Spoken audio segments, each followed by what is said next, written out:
Before we dive into this incredible story of forbidden love, political scandal, and a photograph that changed everything, make sure to hit that subscribe button right now.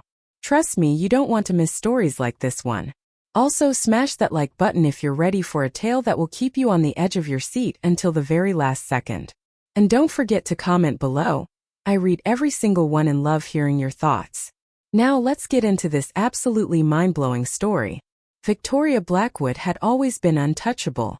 At 42, she was the youngest female mayor in her city's history, and she was about to secure her second term in what everyone predicted would be a landslide victory. Her political career had been meteoric, from city councilwoman to mayor in just 6 years, with rumors already swirling about a potential run for governor. Victoria had built her reputation on being the perfect politician's wife turned independent powerhouse. After her husband's death in a car accident 5 years earlier, she had transformed from the grieving widow into a fierce advocate for women's rights, urban development, and social justice. Her approval ratings hovered consistently above 70%, and her campaign war chest was fuller than any of her competitors combined. But Victoria had a secret that could destroy everything she had worked for. In a conservative state where traditional values still held significant sway, the truth about her personal life remained carefully locked away.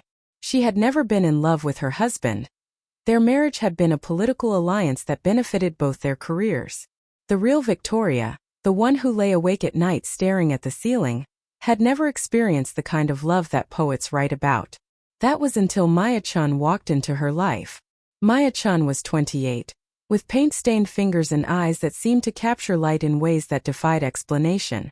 She had moved to the city just 3 months earlier, having left behind a promising career in New York to care for her aging grandmother. Maya was a photographer by trade, but more than that, she was an artist who saw beauty in the mundane, magic in the everyday. When Victoria's campaign manager suggested hiring a local photographer to capture more authentic, grassroots campaign images, Maya's name came up. Her portfolio was impressive. She had worked for several high-profile magazines and had a gift for making her subjects appear vulnerable and genuine, something Victoria's previous campaign photos had always lacked. Their first meeting was supposed to be purely professional.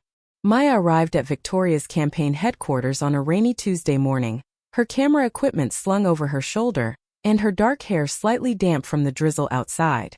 Victoria was running late, as usual, rushing from a breakfast meeting with union leaders to another appointment with the Chamber of Commerce. "Miss Chun? I'm so sorry to keep you waiting," Victoria said breathlessly as she entered her office. Traffic was absolutely insane and the meeting ran over and... She stopped mid-sentence when Maya looked up from her camera, those remarkable eyes meeting Victoria's for the first time. Later, Victoria would tell herself that what she felt in that moment was simply appreciation for Maya's professional demeanor. But the truth was more complicated. It was recognition, the sudden, startling awareness that she was looking at someone who would matter. "No problem at all, Mayor Blackwood," Maya replied, standing to shake Victoria's hand. "I've been reviewing some of your previous campaign materials. I think we can do something much more authentic this time around." The handshake lasted perhaps 2 seconds longer than it should have. Over the next few weeks, Maya became a constant presence on the campaign trail. She captured Victoria at rallies, shaking hands with voters, visiting local businesses, and speaking at community events. But more than that, she began to see Victoria in moments when the political mask slipped away. During a campaign stop at a children's hospital, Maya photographed Victoria sitting on the floor with a 6-year-old girl who was undergoing cancer treatment. The little girl had insisted on braiding Victoria's perfectly styled hair, and Maya caught the moment when Victoria's careful composure melted into genuine joy and tenderness. "That's the one," Maya said later, showing Victoria the image on her camera's LCD screen. "That's who you really are." Victoria stared at the photograph, surprised by what she saw. She looked happy. Not politician happy, not campaign smile happy, but genuinely, radiantly alive in a way she hadn't seen herself in years. "I haven't looked like that since." Victoria paused, realizing she couldn't remember the last time she had looked that carefree. "Since before you learned to be careful," Maya finished quietly. Their eyes met again, and this time, neither of them looked away quickly. The professional relationship began to shift into something more personal. Maya would stay after campaign events to help pack up equipment, and their conversations would stretch long into the evening. Victoria found herself sharing stories she had never told anyone, about the pressure of maintaining her public image, about the loneliness of political life, about dreams she had set aside to build her career. Maya, in turn, opened up about her own struggles. She talked about leaving New York and the relationship that had fallen apart when her girlfriend couldn't understand why Maya felt obligated to care for her grandmother. She spoke about feeling caught between two worlds, the fast-paced, ambitious life she had built and the quieter, more meaningful existence she was discovering in this smaller city. The turning point came during a campaign fundraiser at the city's most prestigious hotel. Victoria was working the room in a stunning navy blue dress, charming donors and securing last-minute contributions. Maya was documenting the event, invisible behind her camera as she captured the elaborate choreography of political networking. But Victoria was acutely aware of Maya's presence. She found her eyes seeking out the photographer throughout the evening, and when their gazes met across the crowded ballroom, Victoria felt something shift inside her chest. The event was winding down when Victoria finally approached Maya, who was packing up her equipment near the back of the room. "Get what you needed?" Victoria asked, her voice casual despite the way her heart was racing. "I think so," Maya replied. "Though I have to say, you photograph differently when you think no one's watching." "What do you mean?" Maya pulled out her camera and scrolled through the images from the evening.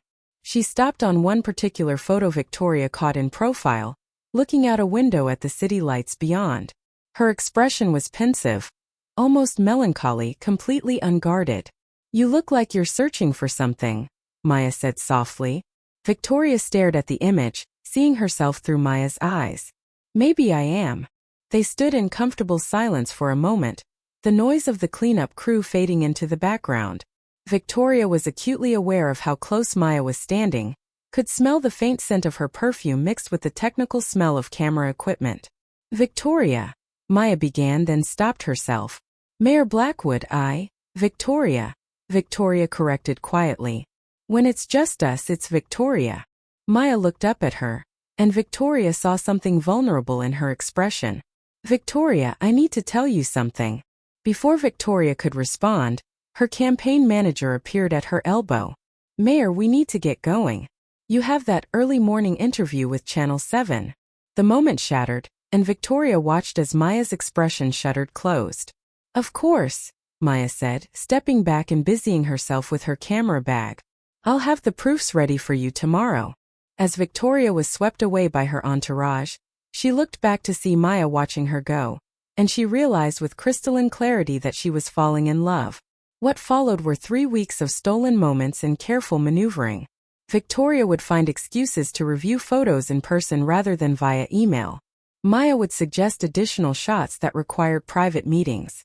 They were walking a dangerous tightrope, both aware of the implications but unable to stop themselves. Their first kiss happened in Victoria's private office on a Sunday evening. Maya had come to deliver the final set of campaign portraits, and they were alone in the building except for the security guard downstairs. As Maya was explaining the artistic choices behind one particular image, Victoria found herself studying Maya's profile. The way her lips moved as she spoke, the intensity in her eyes as she discussed her work. "You're not listening to a word I'm saying," Maya said suddenly, turning to catch Victoria staring. "I'm listening," Victoria protested weakly. "What did I just say about the lighting in this shot?" Victoria opened her mouth, then closed it again, caught. "I have no idea." Maya laughed, a sound that seemed to fill all the empty spaces in Victoria's chest. "Victoria." "I know," Victoria whispered. "I know this is complicated. I know this could ruin everything. I know." Maya silenced her by stepping closer, close enough that Victoria could see the gold flecks in her dark eyes. "Do you know that I haven't been able to think about anything else since the day I met you?" The kiss was soft at first, tentative, both of them aware that they were crossing a line from which there would be no return. But when Victoria's hands found Maya's face, when Maya's arms wrapped around Victoria's waist, tentative became desperate, and desperate became everything. They broke apart, breathing hard, foreheads pressed together. "This can't happen," Victoria whispered, even as her hands remained tangled in Maya's hair. I know, Maya replied, making no move to step away. The election is in 4 weeks. I know. If anyone finds out. Victoria. Maya's voice was firm. I know all of this. But I also know that I'm falling in love with you, and I think you feel the same way. Victoria closed her eyes, knowing that Maya was right, knowing that everything she had worked for her entire career was suddenly secondary to the woman in her arms. I do, she admitted quietly. God help me, I do. What followed were the most intense and terrifying 4 weeks of Victoria's life. By day, she was the consummate politician, giving speeches, attending rallies, and maintaining her commanding lead in the polls. By night, she was learning what it meant to be truly known by another person. Maya would come to Victoria's house after midnight, parking several blocks away and using the back entrance. They would talk for hours, sharing childhood memories, discussing books and art and politics, discovering each other in ways that went far beyond the physical attraction that sparked between them. Victoria learned that Maya had wanted to be a painter before photography captured her attention, that she still dreamed of having her work displayed in galleries, that she had a scar on her left shoulder from falling out of a tree when she was 7.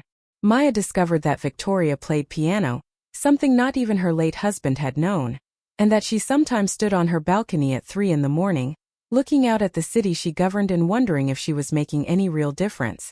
The physical relationship between them was a revelation for Victoria. She had never experienced the kind of raw, honest intimacy that Maya offered. There were no pretenses, no performance, just 2 women discovering each other with a mixture of tenderness and passion that left Victoria feeling completely remade. But the secrecy was taking its toll. Victoria found herself constantly looking over her shoulder, analyzing every interaction for potential exposure. When Maya accompanied the campaign to events, they had to be carefully professional, maintaining appropriate distance while every fiber of Victoria's being wanted to reach for her. Maya was struggling too. She confided in Victoria that she hated the deception, hated being reduced to a secret that had to be hidden away. But she also understood the stakes: Victoria's career, her ability to continue making positive changes in the city, the very real possibility that exposure could end everything she had worked for. 2 weeks before the election, Maya brought up the elephant in the room. What happens after?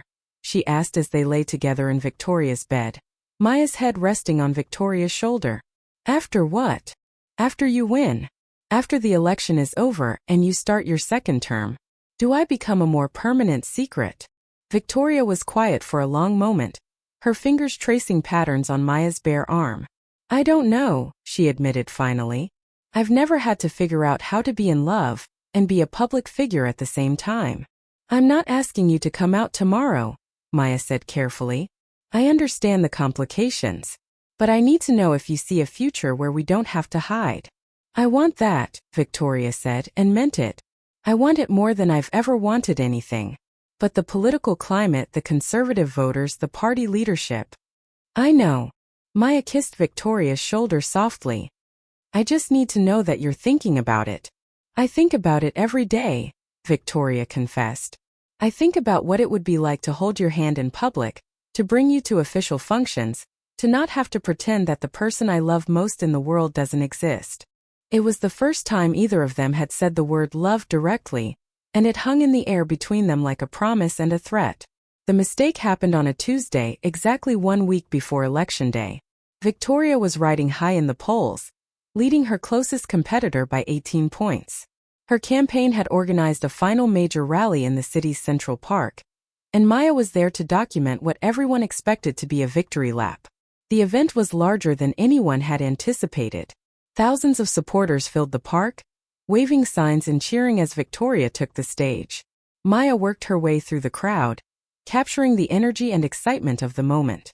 After Victoria's speech, there was the usual meet and greet session. Maya was photographing Victoria's interactions with supporters when she noticed a group of protesters gathering at the edge of the crowd. They were carrying signs opposing Victoria's support for LGBTQ+ rights and same-sex marriage, issues that had become unexpectedly prominent in the campaign after Victoria had voiced strong support for a recent city council resolution. Maya watched through her telephoto lens as the protesters began to get more aggressive, pushing closer to the main crowd. Security was moving to intercept them, but Maya could see potential trouble developing. She made her way quickly around the perimeter of the crowd, trying to position herself where she could document whatever was about to happen. As she moved, she kept one eye on Victoria, who was still greeting supporters near the stage, apparently unaware of the brewing confrontation. The situation escalated quickly. One of the protesters broke through the security perimeter and rushed toward Victoria, shouting slurs and waving a sign that read, "Traditional marriage only." Victoria's security team reacted immediately, but in the chaos, Victoria stumbled backward and would have fallen if not for Maya, who had abandoned her camera equipment and rushed to catch her. For just a moment, no more than 2 or 3 seconds, Victoria was in Maya's arms, their faces inches apart, Victoria's hands gripping Maya's shoulders for support. Maya looked down at Victoria with an expression of such naked concern and tenderness that there could be no mistaking the nature of their relationship. Neither of them noticed the freelance photographer from a national tabloid who had been covering the rally from a different angle, and who captured the entire moment in a series of photographs that would, within hours, change both of their lives forever. The first photo appeared online at 11:47 p.m. that same evening, posted to a political gossip blog with the headline "Mayor's Secret Romance." Campaign photographer more than just professional? By morning, the image was everywhere. Every major news outlet, social media platform, and political blog in the country was running the story. The photograph was undeniably intimate. Victoria in Maya's arms, both women's faces clearly visible, the look between them unmistakably romantic. Victoria's campaign manager called at 5:30 a.m., his voice tight with panic. "We need to meet immediately. Crisis management mode." The phones have been ringing non-stop since midnight. Victoria stared at the photograph on her phone screen, her stomach dropping as she realized the magnitude of what had happened. Maya looked beautiful in the image, her face radiant with concern and love, but Victoria knew that to the voting public, this single moment would overshadow every accomplishment of her political career. Maya arrived at Victoria's house 20 minutes later, having driven through a small crowd of reporters camped outside the gates. She looked exhausted and frightened. "I'm so sorry," were the first words out of her mouth. "Victoria, I'm so incredibly sorry.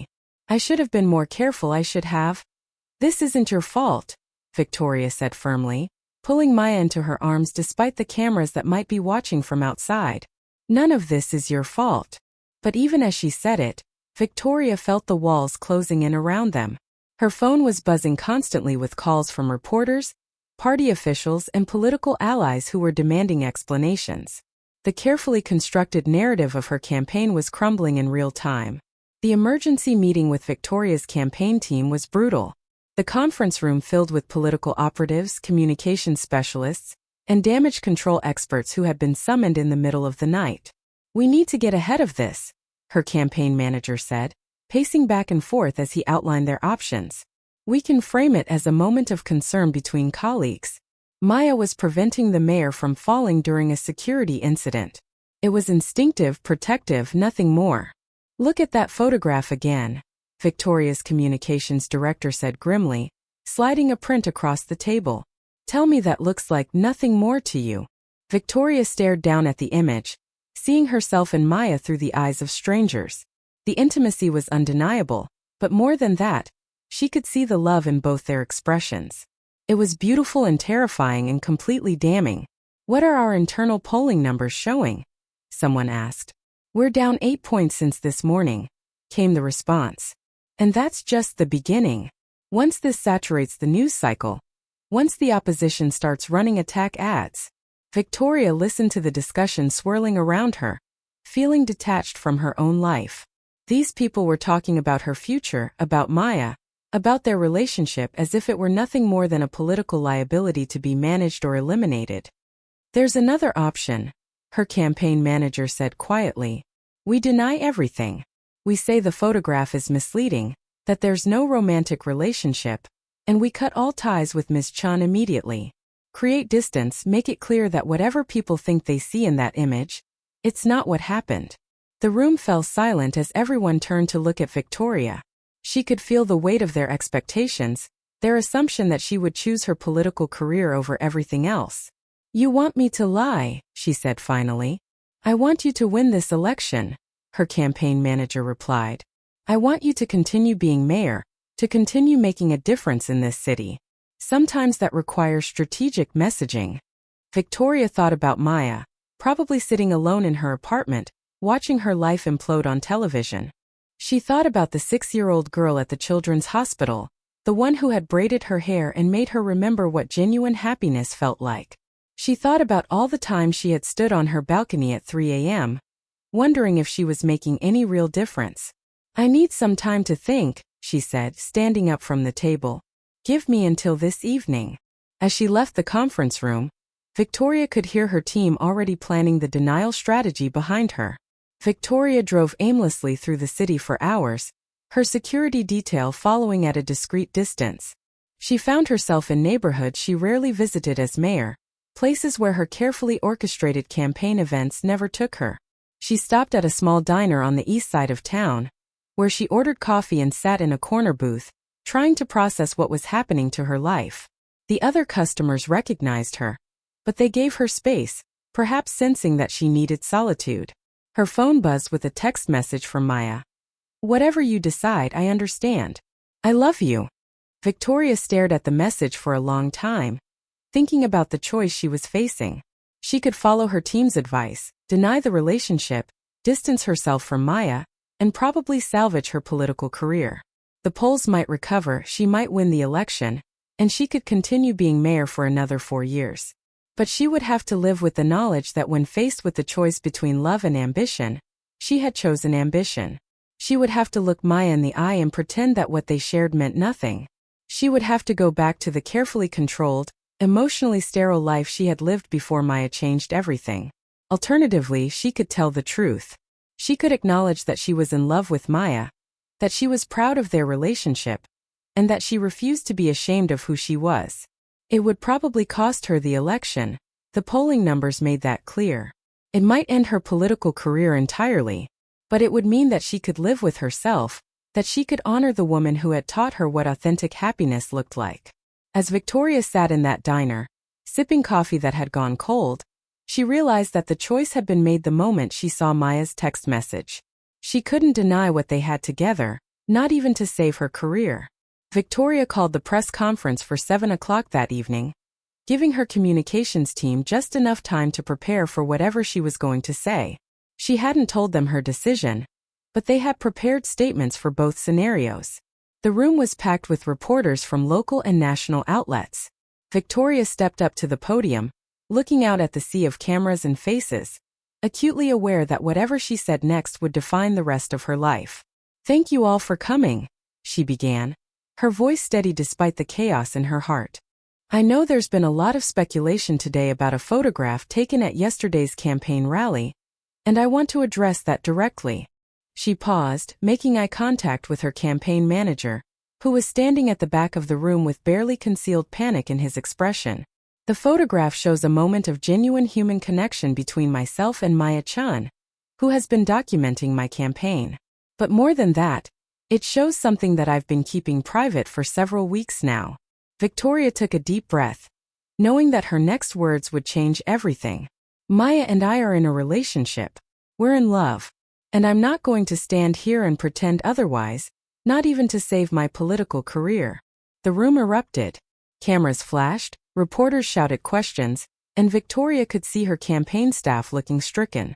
But she continued speaking, her voice growing stronger with each word. "I know this isn't what many of you expected to hear tonight. I know it complicates things politically, but I've spent my entire adult life in service to this city, and I've always tried to lead with integrity and authenticity. I can't abandon those principles now just to make my path easier." She talked about Maya's character, about the relationship they had built, about her commitment to continuing to serve the city regardless of what happened in the election. She answered questions with the same directness she had brought to every other aspect of her mayoralty. When it was over, when the reporters had finally exhausted their questions, Victoria walked off the stage knowing that she had just ended her political career. But for the first time in months, she felt completely at peace with herself. The response was swift and predictable. Victoria's poll numbers plummeted overnight. Major donors withdrew their support. Party leaders distanced themselves from her campaign. Conservative groups that had never liked her politics anyway launched aggressive attack campaigns. using her relationship with Maya as evidence of moral corruption. But something unexpected happened too.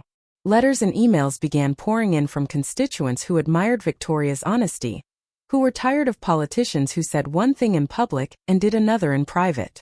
LGBTQ+ advocacy groups that had been skeptical of Victoria's commitment to their issues suddenly rallied behind her campaign.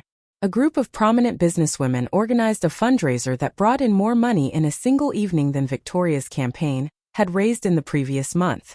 Young voters who had been apathetic about the election began showing up at campaign events in numbers no one had anticipated. Maya, meanwhile, was dealing with her own media storm. Reporters camped outside her apartment. Her photography business was suddenly thrust into the spotlight, and she found herself the subject of both vicious attacks and passionate support from complete strangers. "Do you regret it?" Victoria asked one night as they sat together in Victoria's living room, finally able to be openly affectionate in their own space. Maya considered the question seriously. "I regret that it happened the way it did," she said finally. "I regret that we didn't get to control our own story. But do I regret that the truth is out there?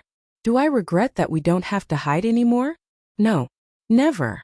Victoria pulled Maya closer, marveling at how different it felt to hold her now that the secret was out. There was a lightness to it, a freedom she hadn't even realized she was missing. Election day dawned gray and rainy, which Victoria's superstitious campaign volunteers insisted was either a very good sign or a very bad one, depending on who you asked. Victoria voted early, at the same elementary school where she had cast her ballot in every election for the past 15 years. Maya was with her, no longer hiding behind professional distance. They held hands as they walked up to the building, ignoring the cameras and the shouted questions from reporters. At the voting booth, Victoria paused for a moment, her hand hovering over her own name on the ballot. 3 months earlier, this election had seemed like a foregone conclusion. Now she genuinely didn't know what would happen. The final polls had shown the race tightening considerably, but she was still trailing her main opponent by 4 points, within the margin of error, but not exactly encouraging. As Victoria marked her ballot, she thought about the choice she had made. Win or lose, she had chosen to be authentic, to refuse to compartmentalize her life in service of political expediency. Whatever happened next, she could live with that decision. The day passed slowly. Victoria's campaign had organized a watch party at a downtown hotel, but the mood was subdued compared to the confident celebrations of previous elections. Everyone was putting on a brave face, but the uncertainty was palpable. Maya stayed close to Victoria throughout the evening, providing quiet support as the returns began to come in. The early results were mixed. Victoria was performing better than expected in some districts, worse in others. It was going to be a long night. By 11 o'clock, it was clear that the election was going to be decided by a much smaller margin than anyone had predicted. Victoria was trailing by less than 2 percentage points, close enough that several news outlets refused to call the race. The final results didn't come in until nearly 3 in the morning. Victoria lost by 1.7%, closer than her campaign staff had dared hope after the photograph broke, but still a loss. Victoria's concession speech was unlike any she had ever given. Standing before her supporters, Maya at her side, she spoke about integrity, about the importance of living authentically, about the progress the city had made during her first term. "I'm proud of the campaign we ran," she said, her voice clear and strong despite the exhaustion. "We chose honesty over convenience, authenticity over political calculation. We didn't win tonight, but we didn't compromise our values in the attempt." The crowd's applause was genuinely warm, filled with respect even in defeat. Victoria looked out at the faces of people who had believed in her enough to stick with her even when the path became difficult, and she felt a deep sense of gratitude.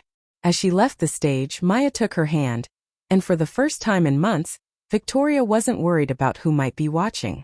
6 months after the election, Victoria and Maya were living together in a house on the outskirts of the city, far enough from downtown to provide some privacy, but close enough that Victoria could continue her work as a political consultant and occasional commentator. The transition from public life had been strange but ultimately liberating. Victoria discovered that she didn't miss the constant scrutiny, the careful management of every public appearance, the endless compromises that political life required. Instead, She found fulfillment in helping other candidates develop authentic platforms and messaging. Maya's photography career had taken an unexpected turn after the election. Her association with the campaign had led to opportunities with national magazines and advocacy organizations. She was working on a book project documenting LGBTQ+ couples across the country, their love stories and the challenges they faced. Any regrets? Maya asked one morning as they sat on their back porch, drinking coffee and watching the sun rise over the city Victoria had once governed. Victoria considered the question, the same one Maya had asked her months earlier on election night. She thought about the political career she had sacrificed, the opportunities that would never come again, the platform she had lost to make change on a larger scale. But then she looked at Maya, at the woman who had taught her what it meant to live without pretense, and the answer came easily. None, Victoria said, reaching for Maya's hand. Not a single one. As the sun climbed higher, painting the sky in shades of gold and pink, Victoria reflected on the path that had brought them to this moment. A single photograph had destroyed her political career, but it had also freed her to live a life of authentic love and genuine happiness. The election was lost, but Victoria had won something much more valuable: the chance to be completely, unapologetically herself, with the person she loved most in the world by her side. In the distance, the city was waking up, beginning another day under new leadership. Victoria watched the familiar skyline and felt nothing but gratitude for the journey that had brought her home. What an incredible story, right? The power of love to transform everything, even when it costs us what we thought we wanted most. Victoria chose authenticity over ambition, love over political convenience, and in the end, she found something more valuable than any election could offer. If this story moved you, make sure you're subscribed to the channel because we have so many more incredible love stories coming your way. Hit that notification bell so you never miss an upload. And please take a second to like this video and share it with someone who needs to hear a story about choosing love over fear. I want to hear from you in the comments. Do you think Victoria made the right choice? Would you have done the same thing in her position? Let me know your thoughts below. Your engagement helps these stories reach more people who need to hear them. Thanks for listening, and I'll see you in the next story.